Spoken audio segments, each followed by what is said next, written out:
Bismillah ar-Rahman ar-Rahim wa sallallahu ala sayyidina Muhammadin wa ala alihi. We're on, the final Sunnah Mu'akkada prayer. So we did, the Witr prayer. We did the rain, eclipse prayer. We did the two Eid prayers. So that's 4. So the final Sunnah Mu'akkada prayer is the prayer for rain. Salatul Istisqa. Again, it's a Sunnah Mu'akkada, and it's Sunnatul Kifaya, not Sunnatul Ayn. As long as a Jamaat is doing it.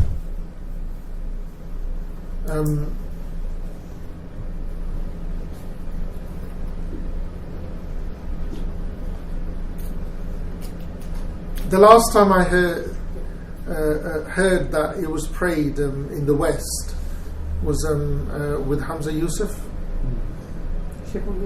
Yeah. In the States, in California. I remember this. Yeah. And he was he was in the Jamaat. His name came in the forefront. It was a Hanafi Imam leading it though. People always talk about Hamza Yusuf. And the beauty was, we were talking about, other faiths. They came out as well. His name is a beautiful thing. Yeah. And it rained afterwards as well. Wow. So also it's a prayer literally to call for rain? No, that's it. It's a prayer for rain. You pray when there's a drought. So was this in the recent drought then? Yes. In California? Oh, yeah. Wow. Yeah. Okay. That is so cool. What's the problem? How long did it rained. But it wasn't raining for was it a year or something? Yeah, and it rained Oh my afterwards. god. That's amazing. Only Sheikh Hamza Yusuf could do that. Oh, because that was last year. In Pakistan, they do it for. Yeah. They just like summer's here, it's raining. Oh, subhanallah. And the thing is that, they even checked it on the weather and all that. There was no sign of rain. Wow. And it That's rained. even That's strange. amazing. That is amazing. It rained. So why is this called Salatul? Istisqa. Istisqa. Read it. Huh? Tall Alif at the end. Yeah, Alif. Yeah. Istisqa. Do you know how long it took for the rain to come? Where? Like after the prayer? Sheikh Hamza Yusuf's? I Yeah. really don't know. Oh. But did it not I'm going to tell you the story behind this one before I continue. Oh, okay. His teacher just passed. Huh? One of his teachers, yesterday he wrote a note, Hamza Yusuf. One of his big teachers passed away. Ali something. Yes. Yeah. But again, none of us are here for. We're all passing through. May Allah have mercy on him. He was a timekeeper in Mauritania. What does that mean? He kept the time. Huh? He could tell you the time Oh, that's so cool. without just looking at the stars. Wow. And about rain, Yeah.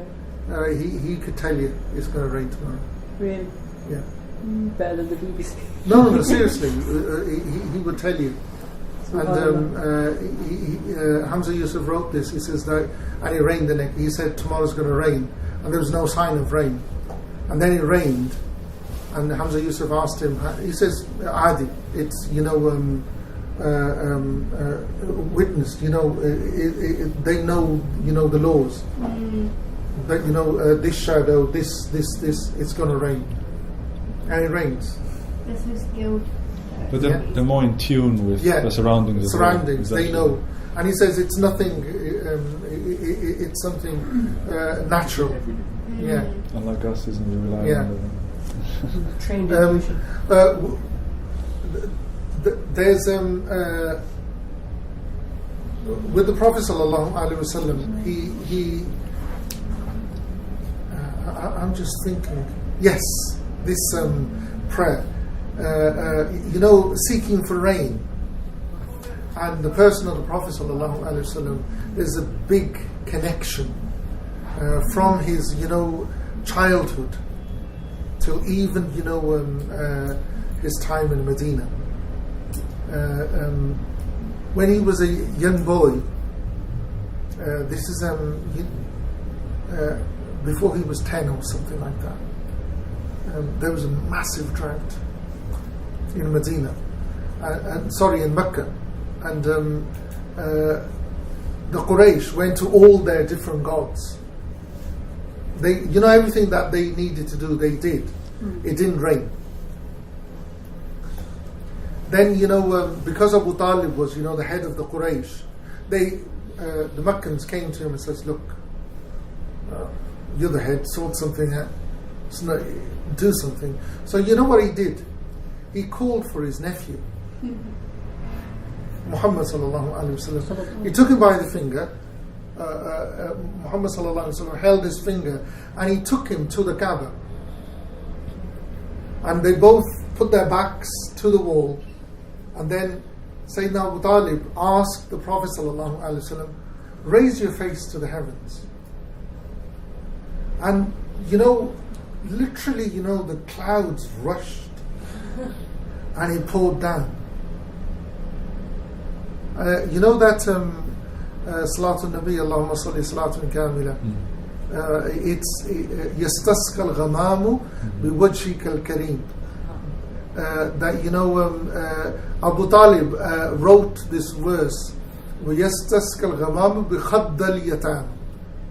The cheeks, that the clouds seek rain from the cheeks of the orphan. And Bukhari has this poem in his Sahih. And in Medina, this was the Prophet ﷺ was giving khutbah for Jummah. The farmers from outside of, because Medina was hamlets that together became, what Medina is. From the outskirts, they came to the Prophet ﷺ saying, he's giving a khutbah. He says, look, our animals are dying. The crop are dying in the fields. Pray that, God gives us rain. So he raised his hands and it rained. Yeah? And then he came, the next Jummah, yeah, the week after, it rained for 8 days. Non-stop. So they came to the Prophet ﷺ. Again, he's giving khutbah in the rain. And they said, our animals are drowning. Yeah, ask your Lord to stop the rain. So the Prophet ﷺ says, Hawlana la alayna. Around us, not on us. Around us, not on us. And the clouds parted. And Sayyidina Ali transmits this. He says that the Prophet ﷺ, when the clouds parted, he says if Abu Talib had been alive today, he would have been so pleased. And Ali transmits this, that he hinted at his childhood, when he raised. But anyway, the prayer to seek rain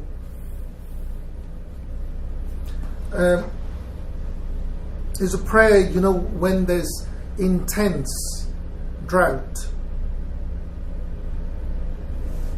So it's sunnah to seek water for agriculture, to drink,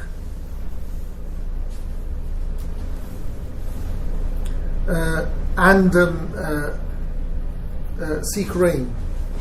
It's sunnah to seek what? No, haja, when you need water. When you need water for agriculture, to drink,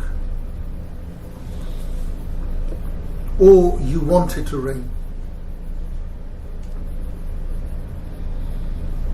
Now what you do is you go out of the city in not your best clothes. At Eid you go out in your finery. When you go out seeking for Eid, you go out in not your best clothes. And you go out, as if you're being humbled. So you go with your best clothes? No, you don't go out. For Eid, you go out in your finery. When you go out seeking go out for the prayer for rain, you go out, not in your best clothes. So basically humble and... No, you humble yourself. Yeah. Yeah. So when you go out, for Eid, you're chanting the dhikr and the time of festivity. With this, is a very subdued. People are, coming out very head bowed, very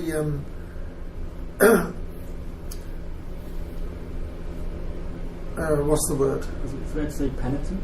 Yes, yes, penitent. That's the word, penitent. Now, it's 2 rak'ats of prayer. Like other nafals, like other 2 rak'ats that are prayed, the recitation is allowed.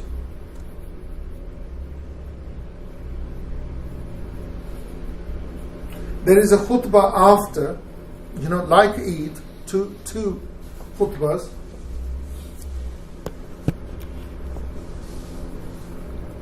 At the time of Eid, the khutbah is intermingled with, the takbirs.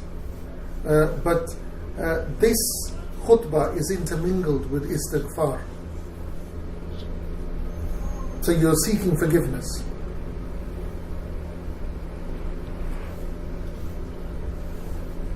So between the 2 khutbahs is istighfar? Yeah, istighfar. So between the 2 khutbahs and during the khutbah as well, there's istighfar.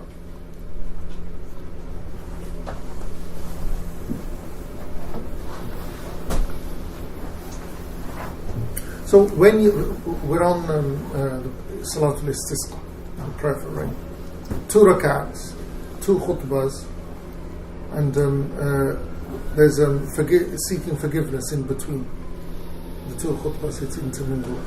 So when you finish, the last khutbah,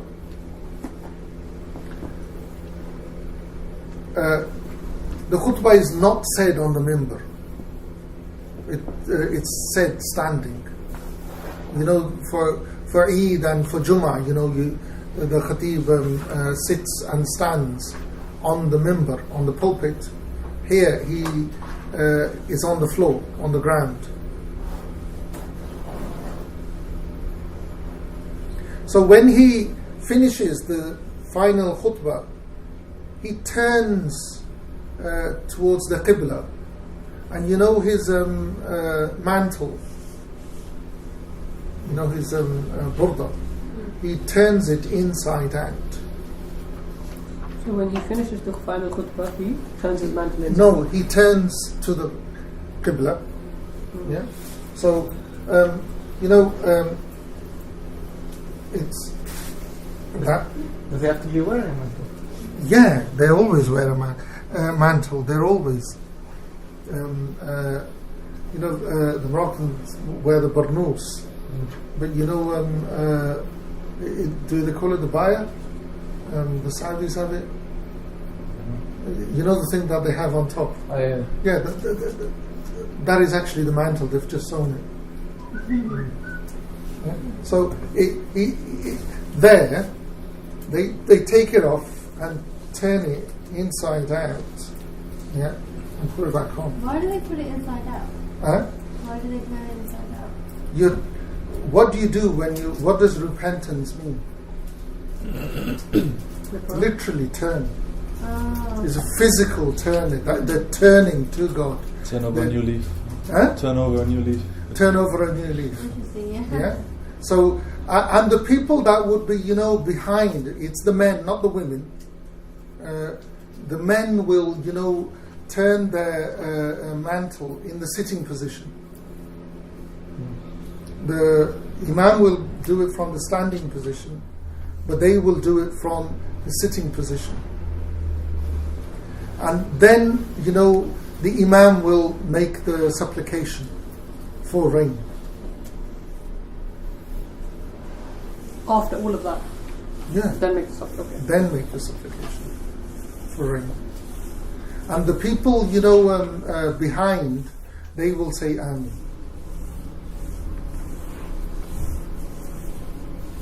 Is there a video of this when Hamza used it? I was wondering that as well. I think if you Google for it, you'll find it. Someone must have caught it on camera.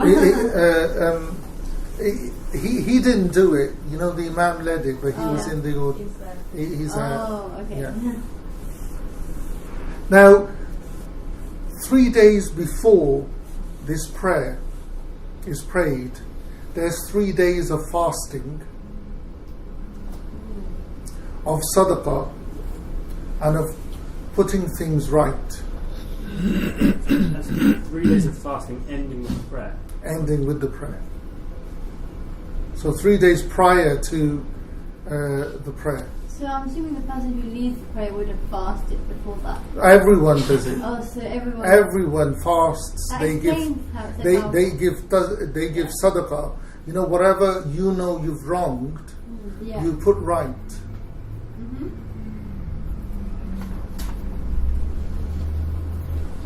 And then you go out and pray this prayer. Yeah. You don't go out in your refinery. You go out in your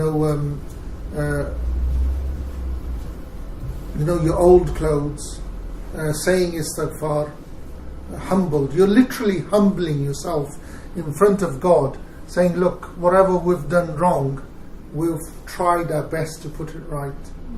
If it's cause of us, then please forgive us and give us rain."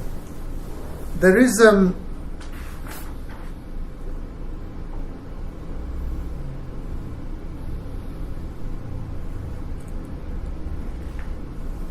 the dua wouldn't have to be in Arabic. It would, with non-Arabs, because it's not part of the khutbah. Because the khutbah's finished, and then you make the supplication. So when do you break your fast? After Pardon? the prayer. When is the fast broken? No, the fasting is 3 days prior Right. to the prayer. So the prayer would be on the 4th day. And what happens is that, just because you've done this, you shouldn't expect instant results. Yeah? Can you pray more than once? Or you just That's what you do. You keep doing it till you do get it. So what's the 3 days prior to? So an announcement would be made that in 4 days' time we're going to pray the prayer for rain. So can people start putting their things in order? If they start giving charity, start fasting, whatever wrongs you've done, start correcting them right, and it would begin from top. Because it's always, the people at the top who set the standard. Not, bottom up. It's always top down. There's 2 rakats. You say your salam. 2 rakats. The recitation is allowed. It's in Jamaat. It's prayed outside, not in the mosque. But the dua is made during the after. No, the dua, you pray 2 rakats. You give 2 khutbahs, yeah. Then you turn your, your mantle or cloak or coat, from the left to the right and right to the left. Literally turn it round. As you're facing the qibla, then raise your hands, make dua, and leave the rest to God. Although women don't turn around their coat. No, they don't do it. They don't do it. They don't do prayer at all. No, the women. There's nothing stopping the women from praying. Okay. The women don't do The turning the thing round. And the khutbah was given not on the minbar. Yeah, it's on the... It's standing. It's standing. Because the whole thing is that you're humbling yourself. Yeah. So the khutbah should be about humility, about being humble, being penitent, and seeking forgiveness. And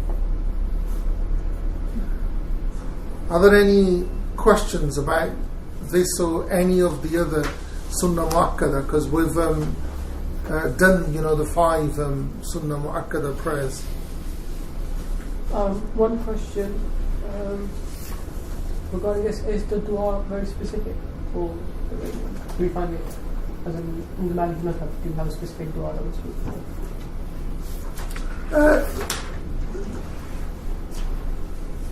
There isn't, in the Muwatta you'll find a specific dua, but within, the madhab, as du'as go, we don't prescribe du'as. We lay the parameters down, then you carry on with it. Does it make sense? Any questions about the Sunnah Mu'akkada? No? Has anyone got a spare pen, please? Yeah. And thank you. I had it right next to me. Sorry, I touched it. No, it's fine. Thank you. Thank you so much. Okay.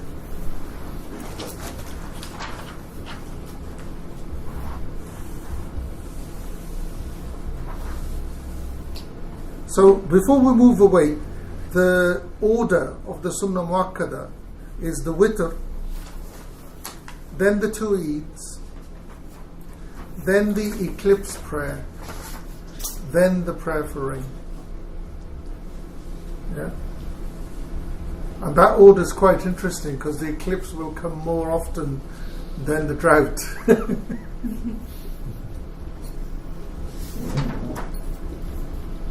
Okay. We'd never have to pray that rain prayer here, would we? Pardon? We would have to pray that. I think we would have hawlana la alayna around us, not on us.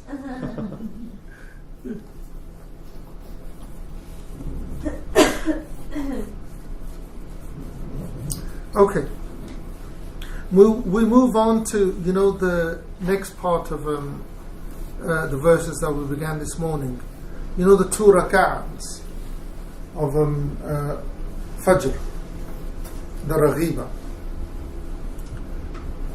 Now, this is, the second category of, the Sunnah. You can, because you had Sunnah Mu'akkada, then you got Sunnah Raghiba, because this is, a category of its own. These 2 rak'ats. So it's Raghab, it's something that people run after, something that you desire. Yeah.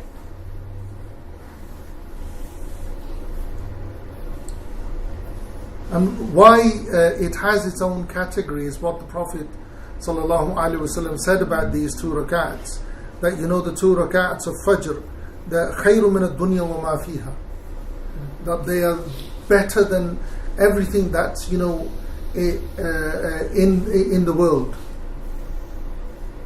It's better than the world and what's in it.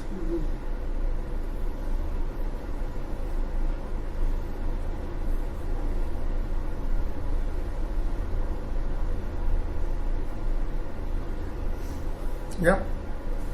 Now the mashhur of the madhab is that you only read Fatiha. You don't read the surah afterwards. That's the mashhur. So it's silent, 2 rak'ats, and you just read Fatiha quickly. In the first. No, the 2 rak'ats. Yeah. Before the obligatory prayer of the morning, you know what the Hanafis call Sunnah. Yeah. Right. We call them Raka'atul Fajr. Right. Yeah. Now their Sunnah, their Raghiba, their desired Sunnah. Yeah. I'm confused about the Fatiha. Yeah. The mashhur opinion within the school is you don't read a surah after Fatiha. So in each rakat, you only read Fatiha. That's the mashhur opinion.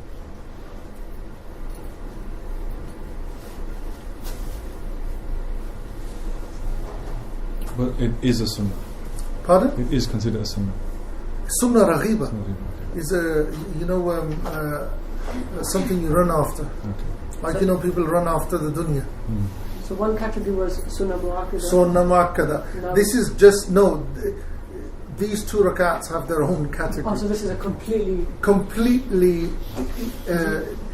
a category of its own.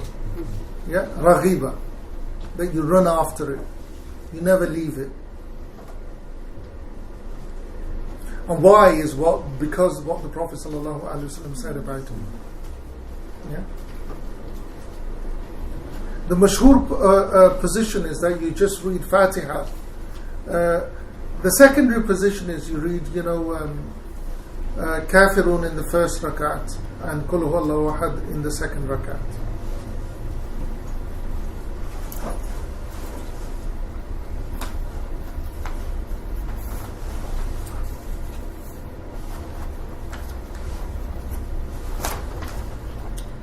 Why, the mashhur is that only Fatiha?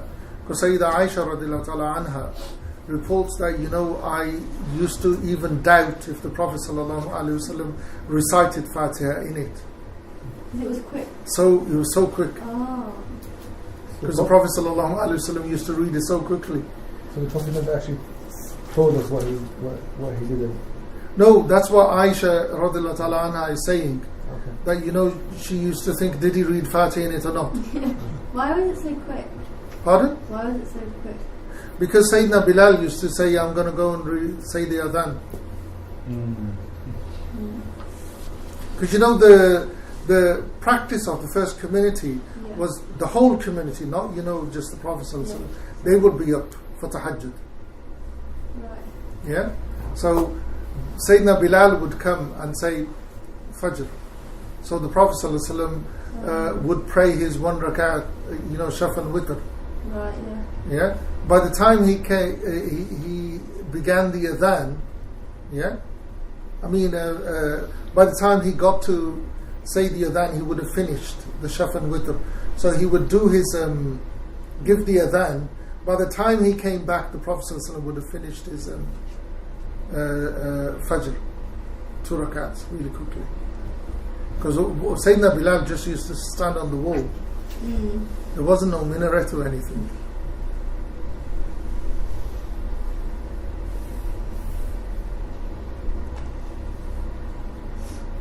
Now, this is the only rak'ah, nafil, that we do qada of. Yeah? We do qada of it, but only till dhuhr. So, for argument's sake, you didn't get up, you got up late. You missed Salatul Subh. Yeah? So, you will always pray your fard first. Yeah? You'll pray your fard first, then you'll repeat these 2 rak'ats.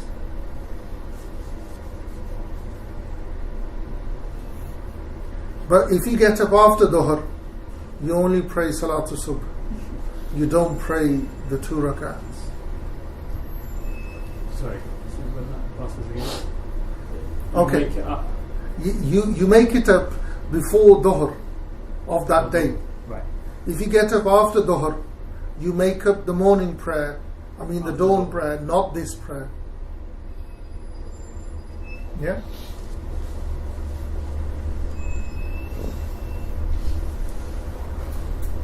So just before Zuhr. Say again? This one before Zuhr, if you want to do qada. Yeah, before Dhuhr. So you need to get up before 12.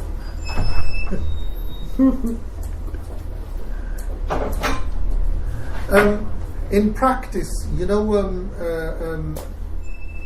you get to the mosque and the Jamaat is standing and you haven't prayed these 2 rakats, you just walk out, pray it outside, and come in and join the Jamaat. Why do you walk out? Because you can't have, if the Jamaat stands, there can't be another prayer.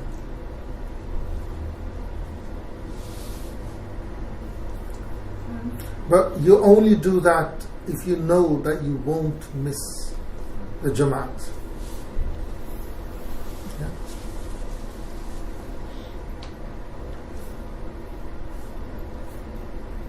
So, if you got there and you could catch the final rakat and you missed the 2 rakats, what would you do now? Did you repeat that? You got to the mosque, they were in the final rakat, you called you called Salat al-Subh, what do you do now? I think you should do it. You should, because you don't want to miss the fard obligation. That's more important. So you should join the fard. No, we already said you join them.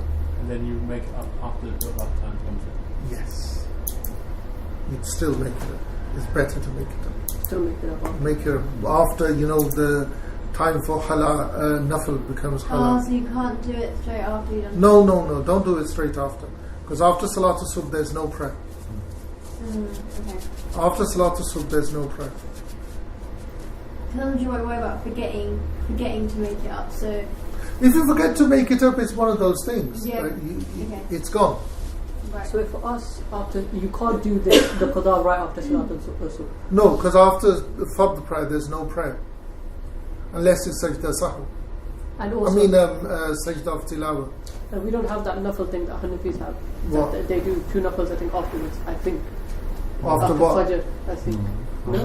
No, they don't? no one does any nafil after the morning prayer. No, they don't. No one No, does. maybe so. You're talking about the 2 Fajr. rakats after sunrise. The sunrise prayer. Yeah, I think so. Yeah. We don't have that, right? Well, nafil is nafil, yeah. Once the time for nafil kicks in, you can read. We're going to come to that. We will come to that. Yeah. Is there any questions about these 2 rakats? No. Okay. Now we come to something really interesting. Fard, qada, will always need to be made up. Missed prayers will always have to be made up.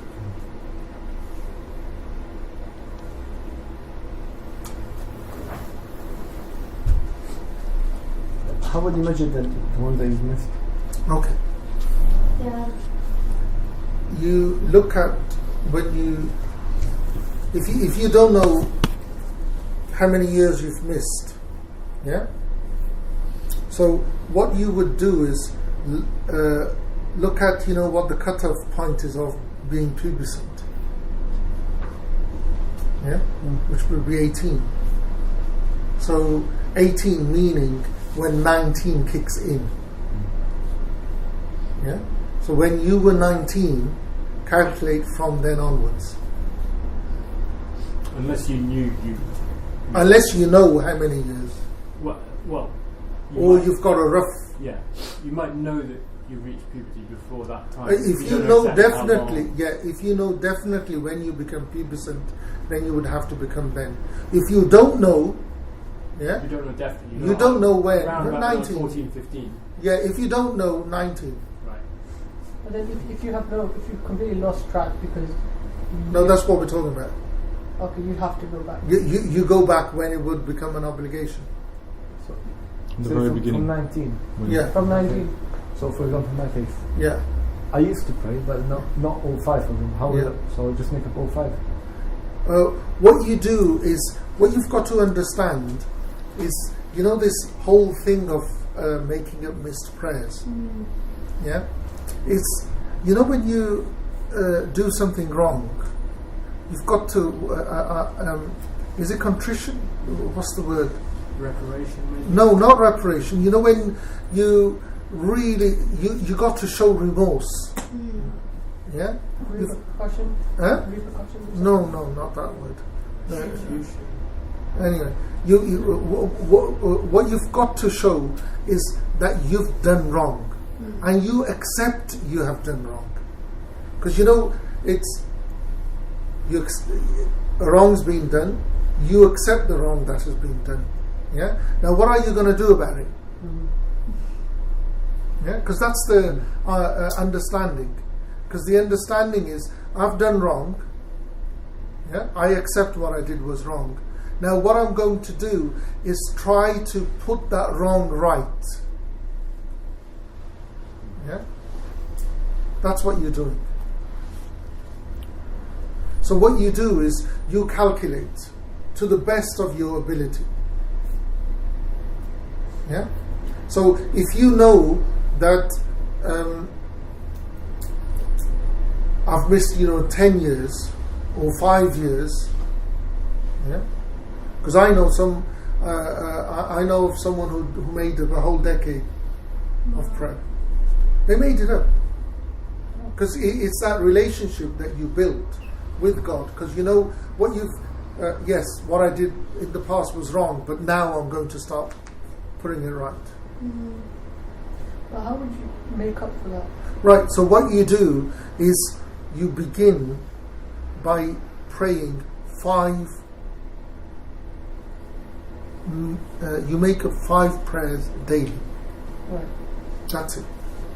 You just begin to do your 5 You prayers. begin, on top of your 5, you start making up 5. By doubling it up. So Yeah, you literally double up. Yeah, but what you do is you don't make up Maghrib in public. You will be permitted to make up, all the other 4 prayers in public So it in looks the like you're doing mosque. sunnah, right?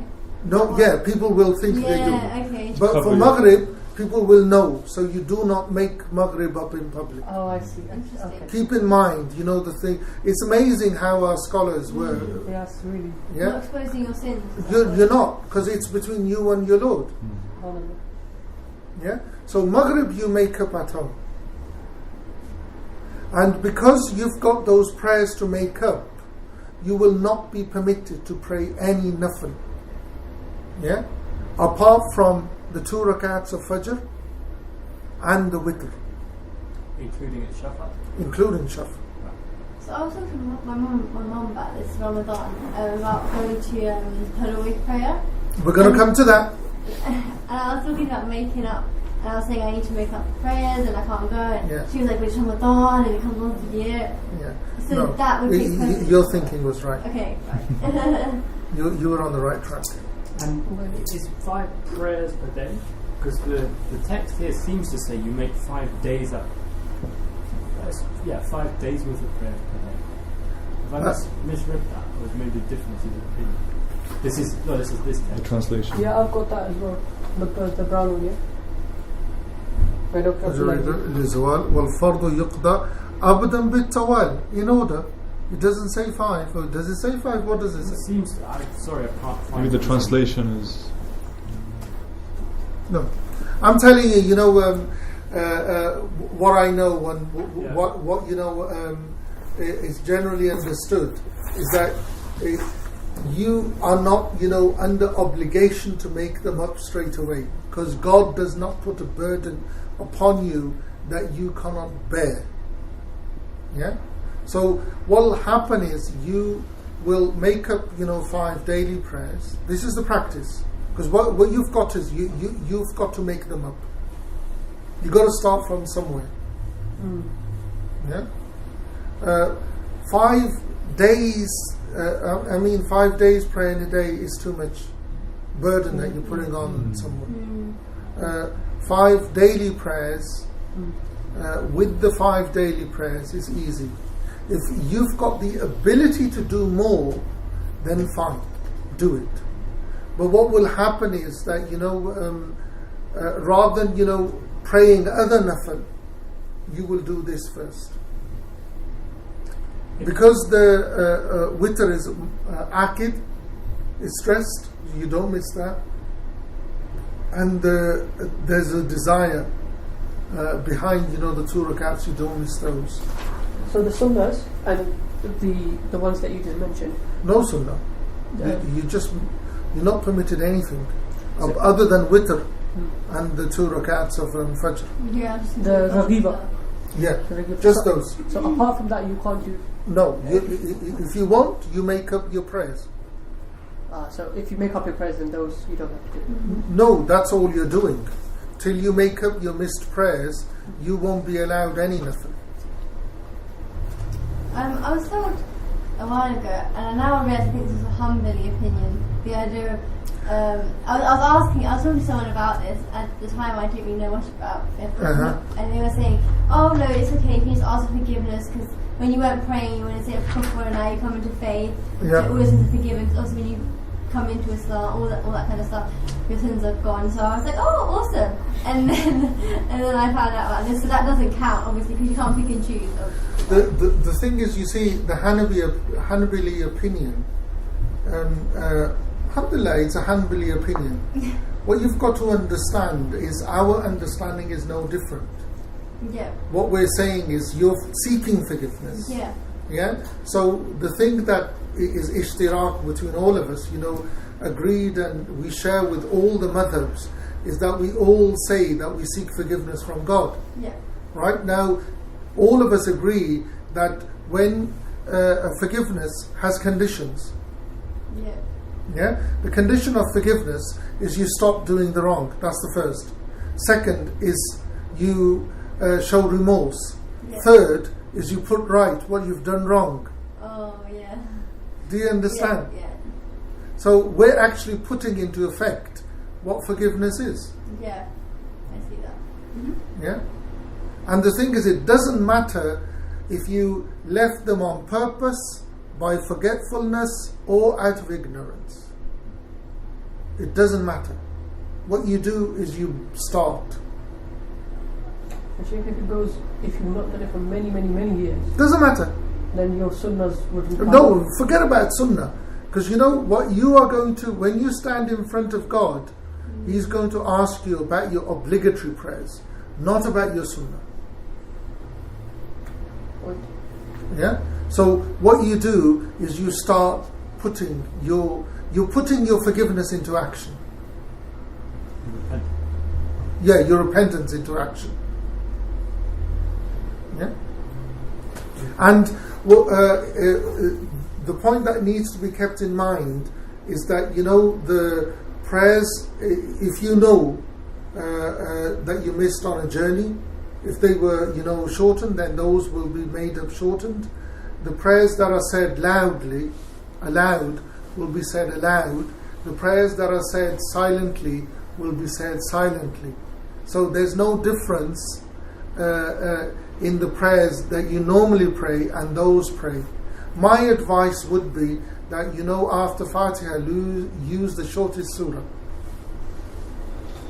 Yeah? I'll make another suggestion. Yes. Move your prayer carpet, otherwise you lose count. You just, well, I do anyway. Okay. Yeah, same. Because I didn't know that you couldn't pray Fajr through sunrise. Okay. So I'm busy making up these sunrise rituals. Okay. So I find if you just, you're going to do 4 makeups, Yeah. you lose count. You don't even know which rak'ah you're in of the 2. Never mind whether you've done 3 or 5. No. This is the reason why 5. Yeah. You never lose count. Space them out. You space them out. Okay. You never Yeah. lose count. Yeah. Okay. When you're doing 5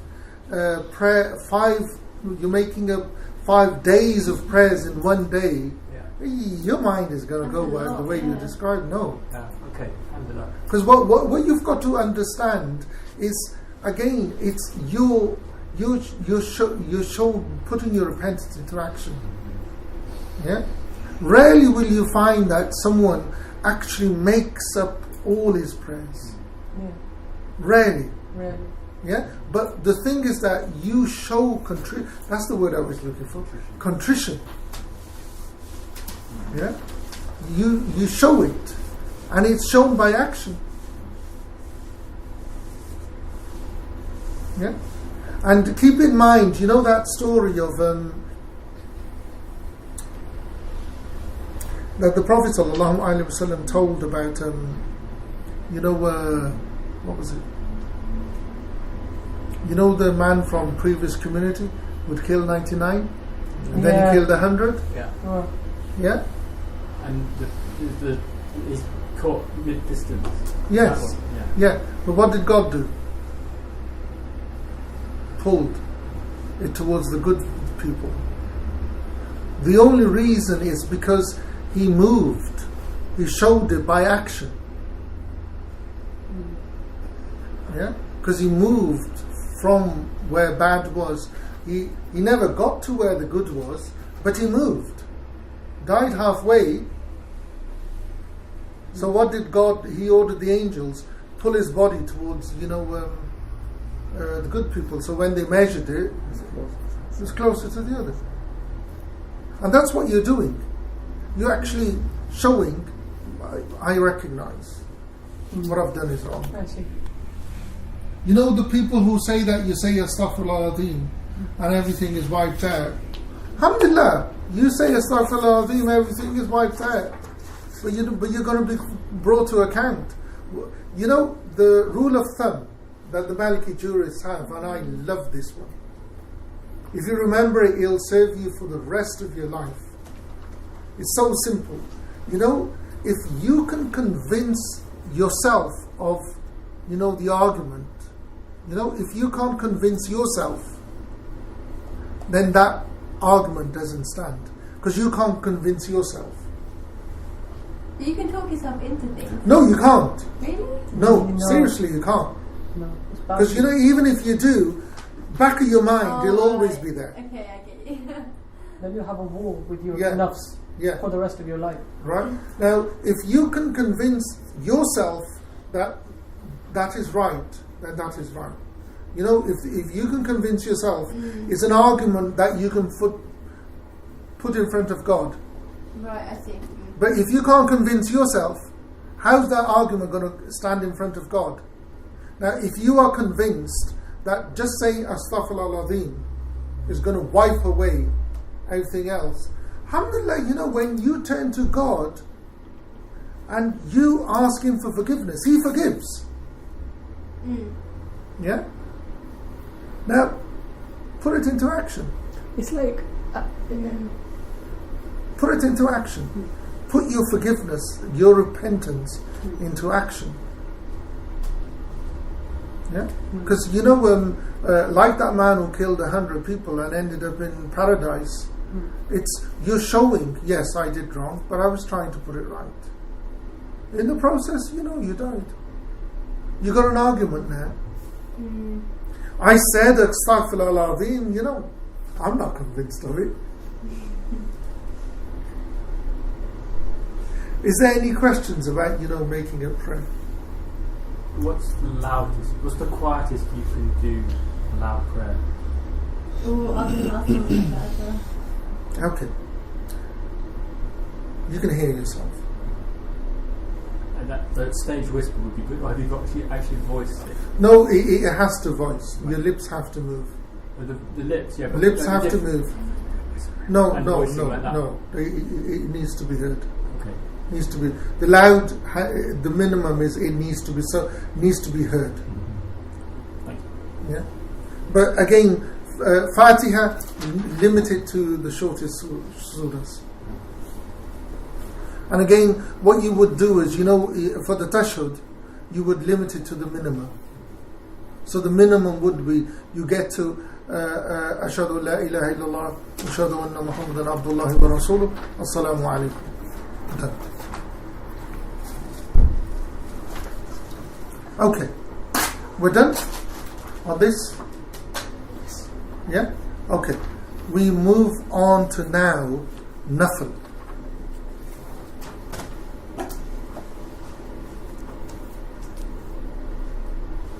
So, Ali, Where are we? 144 and 145. Okay. It is recommended to do the nafila at all times, although particular importance is attached to the salat of greeting, the mid-morning salat and the tarawih. Nafila salats are performed before the witr, before dhuhr and asr, after maghrib and after dhuhr. Okay. One more? No. 145 and 144, 145. Now,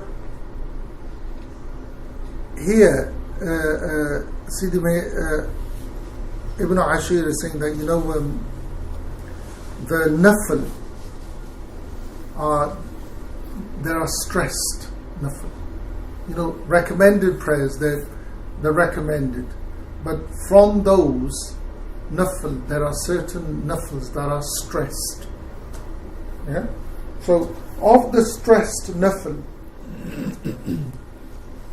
is, the At-Tahiyat al-Masjid.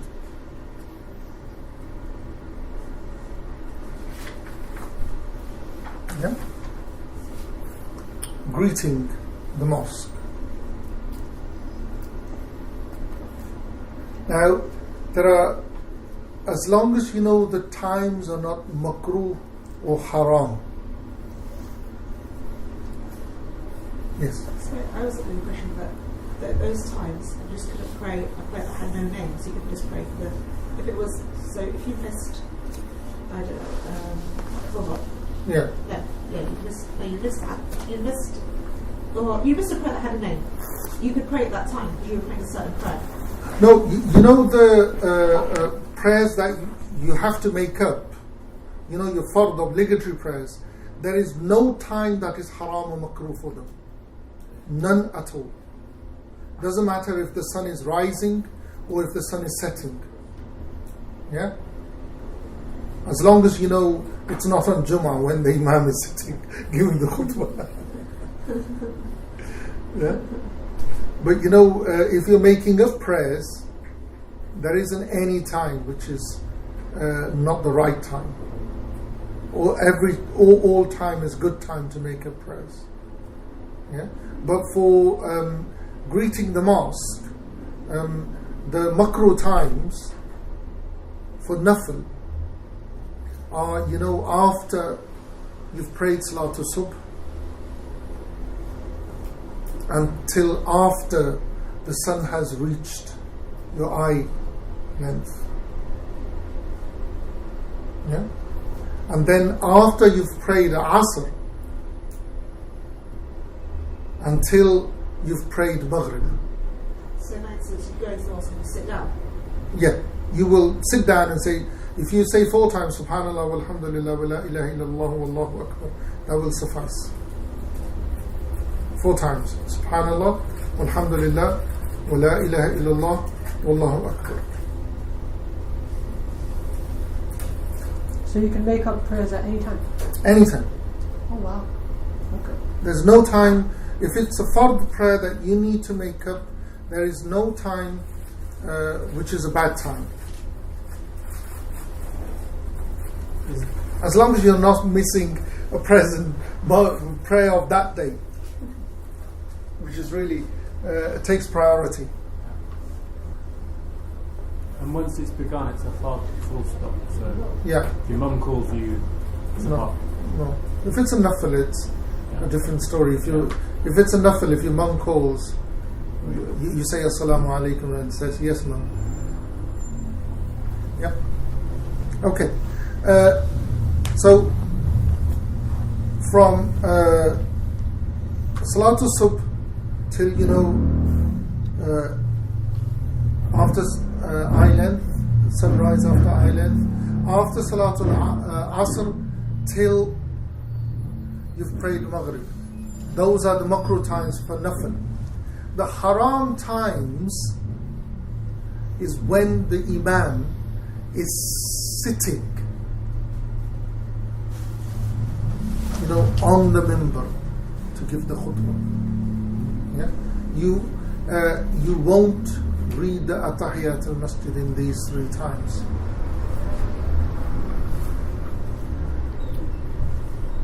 So just to confirm, sitting. So when he's standing? No, when he's sitting, he's going to stand. If he's sitting or standing, it's haram. Okay. Sheikh, could So you I'll tell? confirm. Because there's one point, he sits on Friday prayer, he sits for a while. Then No, he sits but before, when he comes in, he walks in. Yeah. So when he walks in, it's makruh. Okay. Yeah. Once he comes and sits on the minbar, it's haram. Okay. Once he's on the minbar, basically. Once he's on the minbar, it's haram. Okay. Yeah. So if you in the haram time or makruh time, as long as if you've prayed one rakat, then you will complete the other rakat. But if you haven't prayed a rakat, then finish it. But you always end the prayer with a salam. Yeah? So if you've begun it, always finish it with a salam. Can you just hear that again? So if you pray just one rakat, yeah, finish it. Finish your two. Yeah, finish your two. Right. If you haven't prayed one rakat, yeah, so if you've begun it, and he walks in, no, it's makruh. So you're still okay. Okay. But if he sits on it, you finish the one rakat. no, you'd quickly finish the other rakat. Two. Yeah, but if he comes and is on the minbar while you begin the first or halfway the first, stop it.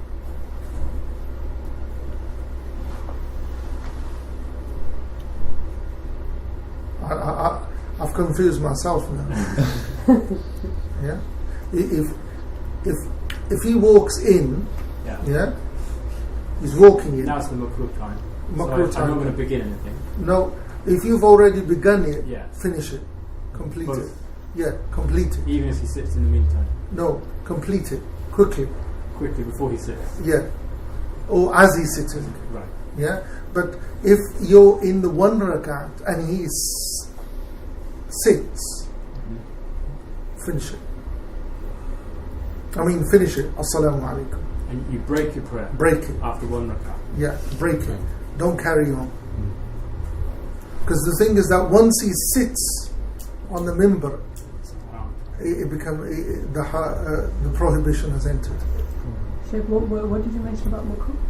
So again, You said before this. You said something about makruh times. I missed that. The makruh. When he walks in, That's makruh. it's makruh. Jummah. On Jummah day, Imam walks in. First of all, anyway, our Imams do walk in. In Morocco, they have a room behind the mihrab. They open the door and come in. They never walk in. It's just how the mosques are designed. It's really amazing. But the whole thing is that, with the Atahiyat al-Masjid, you will only pray it if you are going to sit in the mosque. If you are, going to walk through the mosque, you won't pray these two rakats. If you are going to, walk in and walk out through the other door, you're just literally walking through the mosque, you won't pray the two rakats of the mosque. You only pray these two rakats when you are actually going to sit in the mosque. So if you go on visiting mosques, it's sightseeing. If you're sightseeing, you go to the mosque, if you walk in and you're going to just have a look around. Yeah, like one of the Turkish mosques. Cordoba. You go there. Well, Cordoba, you shouldn't pray there. Well, they don't let you pray. They don't let you pray. They don't let you pray. Well, Yeah, and technically it's not a mosque; it's a cathedral. The Cordoba, yes. So if you leave the prayer hall and you go downstairs to the shop, or you go to the lecture within the premises of the mosque, but it's not Yeah. the prayer hall, and you return back if you need to pray there. No, because your intention was to sit in the mosque and you've just gone out for a hajjah. Yeah? For instance, if you did wudu, you could come back and pray 2 rakats to greet the wudu. Yeah? But the thing is that when you initially came, your 2 rakats was to greet the mosque because you're going to sit there, read Quran or read some book or listen to a dars or do something in the mosque. And it doesn't matter what part of the mosque it is. Inshallah. Is there any questions about these 2 rakats? Yeah? Sheikh, one thing I was confused. You were mentioning some times in between, but I've forgotten what context you were saying. Till Zuhr or something. This, 2 rakats of greeting the mosque is only prayed when it is halal to pray nafil. Okay. Yeah? When it is makruh or haram, you don't pray. Yeah? If you need to sit in the mosque in those times, if you just say 4 times Subhanallah walhamdulillah wa la ilaha illallah wallahu akbar, it will suffice. When is it halal to pray nafil? Sorry. Halal is once the sun reaches, after sunrise, your own eyesight. Yeah? From, dhuhr, that's, the time when nafil is halal. And then, because the other prayer times kick in, it's fine. So right through the day, it's fine. But once you've prayed Salatul Subh, yeah, till sunrise, and the height is your own eyesight, you can't. It's makruh. And then after you've prayed Asr, till you've prayed Maghrib, it's makruh. After Asr till you've prayed Maghrib. Yeah, and it's haram when the Imam is just about to give khutbah because he's on the minbar. Are we clear on that? Inshallah. Yeah? Okay. The next akkad, stressed upon nafil is duha. Who was asking about duha before? I was asking about the time. Okay. That's we've already covered the time. Yeah. So what is this now? What are you talking about? Duha. Duha. Duha is, after sunrise, once your the sun reaches your eye level, yeah, Duha is prayed from then till just before zawal. The minimum is 2 rak'ats. The maximum is 8 rak'ats. Prayed within one. Two rak'ats. Two. All the nafils, bar none, apart from witr, are always 2. And maximum? 8. And So the Dhuhr time comes in. Duha's gone. Duha's gone.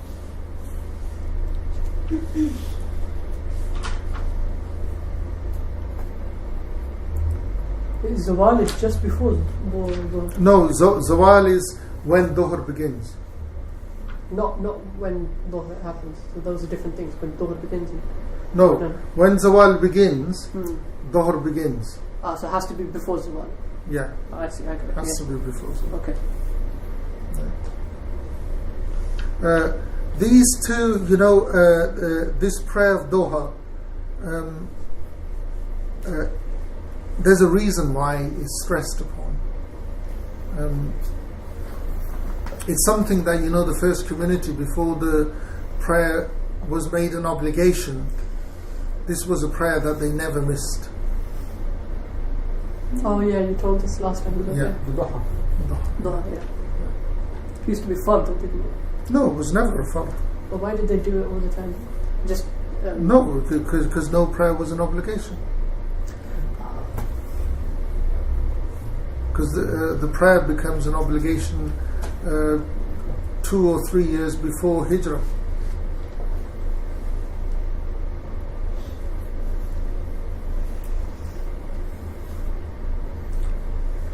Okay. Are we okay with Duha? Okay. Now, Ustadh, did the Salah become obligation after Isra and Miraj? it became an obligation at Isra and Miraj.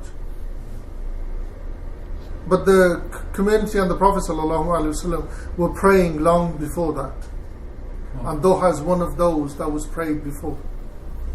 And it was prayed at this time. And why it was prayed at this time was people were busy. with the work and everything, so no one would find the Muslims praying.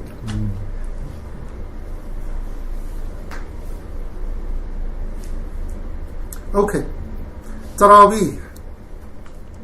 Who was asking about Taraweeh? Wait, no, was me, was it? Huh? That's all right? So you Oh mentioned yeah, that was me. Yeah. That Okay. was my question though. Okay. Now, Taraweeh, again, it's a nafil. It's a stressed nafil. It's not a sunnah. It's not a sunnah mu'akkada. And it's not, a normal sunnah. It's a nafil. Yeah? The sunnahs we define as normal sunnahs and sunnahs mu'akkada. Yeah. So those are the two categories we have. Yeah. We don't have... Taraweeh is not a sunnah. Yeah, it's nothing. Is a nafil. But is a stressed nafil. Yeah? The ideal is that every locality, every jami, every mosque should have a jamaat. Yeah? The ideal is that the prayer should be prayed in the jamaat. Yeah? But once the jamaat is established, then you pray it at home. I can't make sense of that. You can't make sense of that. Okay, tell me what doesn't make sense. So, you need to establish the Jama'ah. Yes. But once it's established, it's preferable to pray at home. Yes. Once it's done. No, because the thing is that what you've got to understand is certain people can pray it at home. So it's preferable to pray at home. Yes. Then you're saying two, not you personally, sorry, but one is saying two contradictory things. No, there's no contradiction. Because what you find is that, the one who established this, it's my challenge, prove to me that he prayed in Jamaat. So wait, it's better to pray. Because the one who established it, Yes. yeah, the very text proved to us that he did not pray it in Jamaat. That's the Prophet. No. Sayyidina Umar. Sayyidina Umar. Yeah. It's bid'ah. But Sayyidina Umar is the one who said Jama'ah. Yeah, he did not pray it in Jamaat. He didn't pray it in Jamaat. So you prayed at home. Read the text. Okay, so why would anyone then pray in Jama'ah? Huh? Because wouldn't everyone... No, because what you've got to... People don't understand how it came about. Once you understand how it came about, you'll understand why the madhab grades it as a nafil, as a mu'akkada, stressed nafil. Not as the Hanafis do, that is a stressed sunnah. Yeah? Because the people of Medina are very familiar with the qira'ah of the Prophet ﷺ. They're the ones that transmitted, they preserved it. Yeah? Now, in the Masjid al-Nabwi, you find groups of people being led by different people. That's the story, isn't it? That, there are groups, and different people are leading those groups. Now, the reason why Sayyidina Umar put one man behind, one man in front and got all of them to pray behind, because he wanted to make sure that the qiraat was that of the Prophet ﷺ. So the qiraat that was prayed was that of the Prophet ﷺ. And he got, a qari for the men, and he got a qari for the women. Now, in the narration, he says he comes and finds them praying, and he says, what you're missing is better than what you are doing. Okay, so my question is, the average person... The average person, if you know you cannot pray it at home, go to the mosque and join the Jamaat. If you know that I can, use this time to build my relationship with God, even if I have to use a mushaf, you can stand the Quran. You can stand and read it from the Quran. It's not a problem. But if you know you will pray, then do it at home, because the thing that it will strengthen your relationship. So there's no obligation to make Jama'ah for Taraweeh. Who says it's a Jamaat? Oh, there's okay. Who says it's an obligation? Sorry, no one says it's an obligation. So you can pray Taraweeh on your computer. No, Taraweeh is a nafil. Hanafi say it's a sunnah muakkada. Oh, that's why, I see. Yeah? Yeah. But it's not a wajib, it's not a fard. It's a nafil.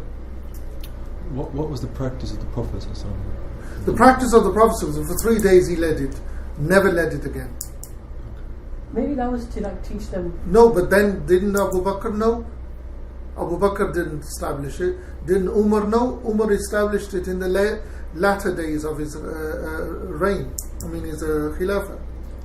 But once it was established, it carried on. And after those 3 days, what did he do? He prayed at home? No, he didn't come out. Fourth day he didn't come out. He prayed at home. Oh, the Prophet ﷺ. No, he didn't come out. No, but he prayed the Taraweeh. No, we don't know. We don't know. We don't know. Okay. Oh, that's interesting. We don't know. That's the reason why we cannot say that these rakats is how many the Prophet prayed. Because there's no record of it. His wife didn't say anything. 20, yeah. 28, I love those numbers. Yeah. Well, the Malikis, we say 36. Yeah, no. There you go. You just jumped like So what's the agreed upon number? Oh, Sure. 20. Okay. 20. So now 8 and then you go home. I've heard people say that as well. Oh, Malikis? No, Maliki. But if you pray at home, 8 is fine. Because the thing is that what you pray at home is between you and your Lord. But in mosques, the Jamaat will 20. What about the express Turkish style? I don't know what style. Pakistani style. No, and in the Turkish mosques they do short ones and really quick. 20 rakats? Yeah. What do you mean? What do you mean? They only read the last third. Alright, I don't know. It's, I don't know though. Okay. Never heard of them. Is anyone here familiar with it? Have you heard of it? But I know in Egypt sometimes they pray the whole of, whether it's 8 or 20, they pray all of Qul Allah. Yeah, that's like the Allah? Turkish in the Turkish mosques. And I'm serious why they do that. You said something to That's That's quick. Go on. Has everybody got wudu? Yes. You need to do it? Yeah. Okay, we'll wait for you.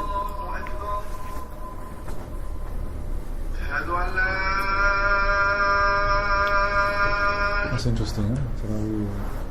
Taraweeh, it's a nafil, a stressed nafil. Mm-hmm. In the mosques, in Jamaat, is prayed 20 rakat. Okay. Yeah. There is a stress on, because it's a nafil, establish the Jamaat in the mosque. Mm-hmm. Yeah? Mm. But if you can't, or the Jamaat is already established, then pray at home. And based on the mass transmission, the first 3 days that the Prophet ﷺ led, how many did he do? We don't know. We don't know. Okay. We don't know. So could you repeat that sentence? You said one day you said to the brother over there as well that if Jamaat is established, Yeah. then don't go. What does that mean? No, once this Jamaat is established, and you can establish a Jamaat at home, not a Jamaat, you yourself. If you can. If you can, then do it at home. Yeah? But how many rakats you pray, we don't dictate. But it doesn't have to be in Jamaat. No, it's not. It's enough. Okay. But do it at home. If you're married, get your wife to pray with you. Otherwise, other members of your household, but do it together. Because the way that it's become, all nafils, rule of thumb, are private affairs. Yeah?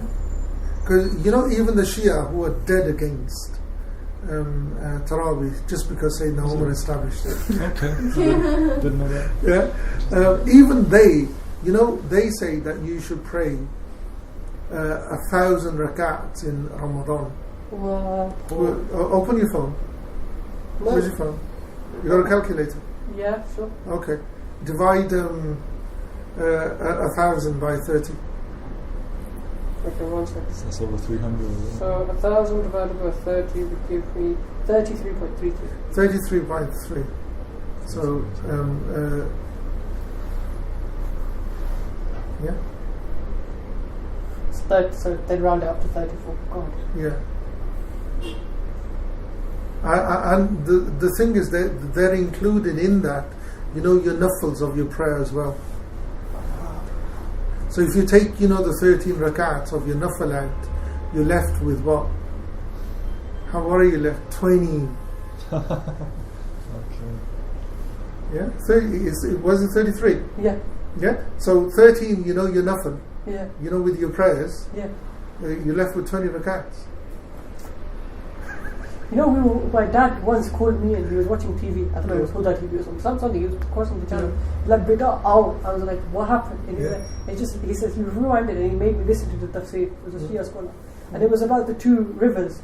And he said, he gave me the weirdest tips. He's like, one is Fatima, one is Hussein. And I literally sat there going, how did you read into that? Okay, let's pray.